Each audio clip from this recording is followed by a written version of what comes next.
गौतम बुद्ध हर दिन की तरह उस दिन भी सभा कर रहे थे।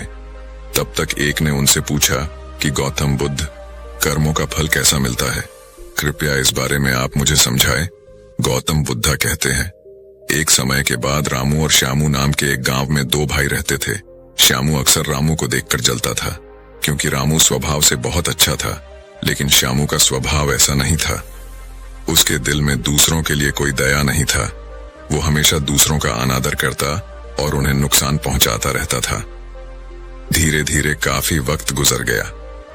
रामू श्यामू के माता पिता अब इस दुनिया में नहीं रहे। रामू ने खूब अच्छे से उनका अंतिम संस्कार किया और गांव वालों को भोजन के लिए आमंत्रित किया और ब्राह्मणों को दान दक्षिणा देकर उनको विदा दिया। वो हर साल माँ बाप की बरसी के लिए राम हर साल पंडितों को दान देता और भोजन कराता, लेकिन श्याम को यह बात पसंद नहीं। वह उसे अभी भी देखकर जलता। अगले साल रामू ने राजा को बुलाया और राजा के सामने पूरे गांव को खाना खिलाया और दान दिया ताकि उसे माँ बाप स्वर्ग में खुश रह सके। ये सब देखकर राजा श्याम से बोलते हैं, श्यामू, तुम्हारा भाई तुम्हारे माँ बाप के लिए इतना कुछ करता है, तुम ये सब क्यों नहीं करते? क्या तुम्हें समझ नहीं है कि तुम भी अपने माँ बाप के लिए कुछ ऐसा ही करो? श्याम में कुछ नहीं बोला और वहां से चला जाता है। वो इस बात को लेकर गुस्सा होता है कि आज रामू की वजह से उसकी राजा ने बेइज्जती कर दी। वो अपने अपमान का बदला लेने के बारे में सोचता है और अगले दिन एक ढोंग करना शुरू करता है। नगर के सामने जोर जोर से चीखने लगता है, मेरे माँ बाप मेरे सपने में आए थे, वो स्वर्ग में खुश नहीं है। वो चाहते हैं कि कोई उन्हें वहां जाके खाना बना के खिलाए, वो तभी खुश रहेंगे। उन्होंने मुझे सपने में कहा था, जो रामू को मेरे पास भेज दो, वो उनकी बहुत सेवा करता है, वो इसके साथ बहुत खुश रहेंगे। राजा कहते हैं, ये तो अच्छी बात है, लेकिन इसके लिए तो रामू को मरना पड़ेगा। रामू को सब समझ आता है, ये सब कहीं ना कहीं उसको फंसाने की चाल है, लेकिन वो कहता है, चलो इसी बहाने मैं जरूर सेवा करके दिखाऊंगा।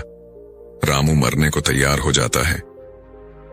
वो राजा से कहता है, राजा, आप अगले दिन नदी किनारे एक नाव का बंदोबस्त कराए। मैं नाव से कूदकर नदी में अपनी जान दे दूंगा और फिर मैं स्वर्ग में जाके माँ बाप की सेवा करूंगा। राजा कहते हैं, ठीक है, अगले दिन ये सारे बंदोबस्त कर दिए जाएंगे। रामू नदी से कूद जाता है और सारे गांव में सबको पता लग जाता है कि अब राम इस दुनिया में नहीं रहा। अब वो भी माँ बाप की सेवा करने के लिए स्वर्ग चला गया। श्यामा बहुत खुश था कि उसका इकलौता भाई दुनिया में नहीं रहा।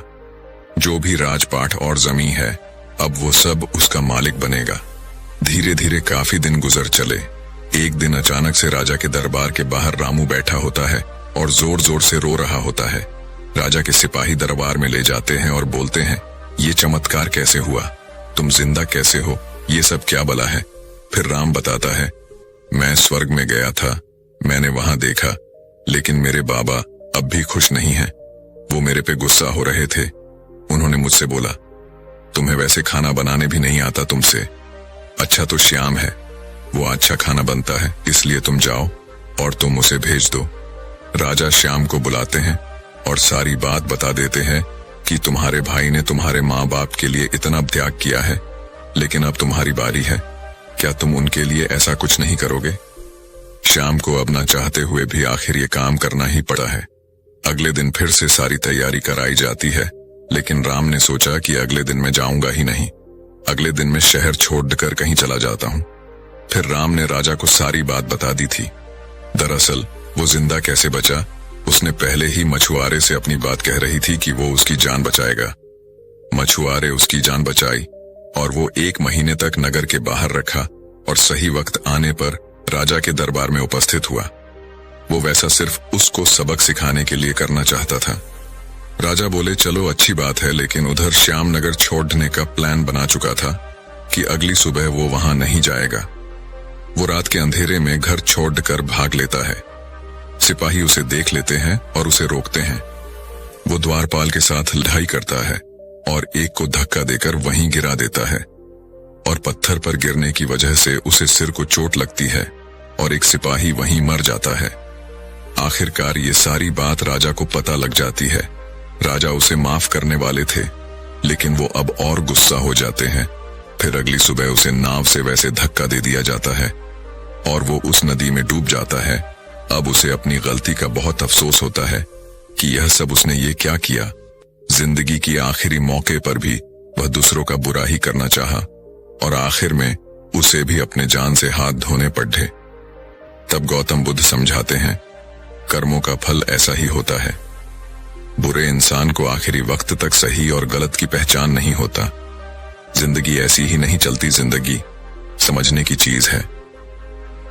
उसने महात्मा से पूछा, कर्म कैसे बनते हैं? फिर महात्मा ने बोला, अच्छे कर्म के बनने से पहले हमें इस पर ध्यान देने की जरूरत है कि आखिर अच्छे कर्मों बनने का सबसे पहला पड़ाव क्या है। मनुष्य के द्वारा किए जाने वाले सभी कर्म उसके विचारों से निर्मित होते हैं।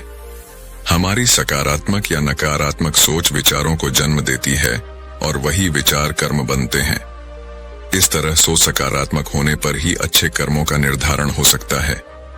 उसने फिर महात्मा से पूछा, पाप का फल कब मिलता है? फिर महात्मा ने बोला, पाप का फल किए गए कर्म पर निर्भर करता है। यदि आपके द्वारा किए गए कार्य बुरे हैं और वो अच्छे कर्मों की तुलना में अधिक है तो इसका फल आपको अगले जन्म में भोगना पड़ेगा। यदि बुरे कर्म कम है तो इसका भुगतान आपको इसी जन्म में करना होगा। इस प्रकार यह चक्र चलता रहता है। जब तुम जिंदगी को समझते हो तब तुम खुद को समझ पाते हो। तुम तभी देखोगे कि इस दुनिया में जितने भी जीव जंतु पेड़ पौधे हैं सब तुमसे जुड़े हैं। उनकी रक्षा करना, उनके बारे में अच्छा सोचना और उनका भला करना भी तुम्हारी जिम्मेदारी है। जब तुम दूसरों के लिए अच्छा करते हो तो बदले में तुम्हारे लिए भी अच्छा होता है।